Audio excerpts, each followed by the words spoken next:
Today, I'm going to be talking to you guys about disaster management in the country of Sweden. I first want to go over a little bit of the history. In 1986, the Swedish Agency for Civil Emergency Planning was the start of disaster management in the country. In 2002, this changed to the Swedish Emergency Management Agency, which focused more on coordination and support rather than operations. In 2003, the new Civil Protection Act was passed, which required municipalities to conduct risk assessments.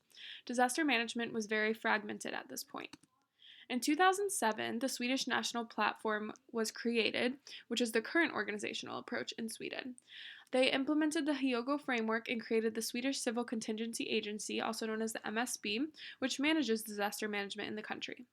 It is organized the way it is because of extreme storms in 2004 and 2005, which showed weaknesses in certain areas, communication and coordination, and it's organized in line with the Hyogo framework, meaning that it has the same goals and is organized to meet these goals.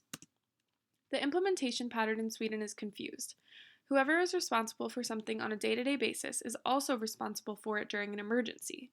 The government official responsible for an area is responsible for it in a crisis. At the same time, though, the national government assigns agencies specific tasks during disasters when they see fit or when they are asked to do so. However, it occasionally looks bottom up, as the regional level tells the national level when they need outside assistance from allies. Sweden is impacted by far fewer disasters than most countries. They are prone to natural disasters, though, including floods, forest fires, landslides, and storms. They're prepared for all of these risks. They're also not very prone to major accidents caused by humans, but they are prepared for many kinds, including transport, extensive fires, emissions of hazardous substances, and dam failures. They're also prepared for disruption to infrastructure and supply systems, although they're not very prone to these types of disasters. And they are prone to terrorism, which is a type of antagonistic disaster. They're prepared for terrorism as well as other ones like social unrest, extreme violence, and cyber attacks. The disaster management in Sweden, participants in it include government authorities, which 16 agencies are part of the national platform, the military, who gets involved when needed, and nonprofits in the private sector.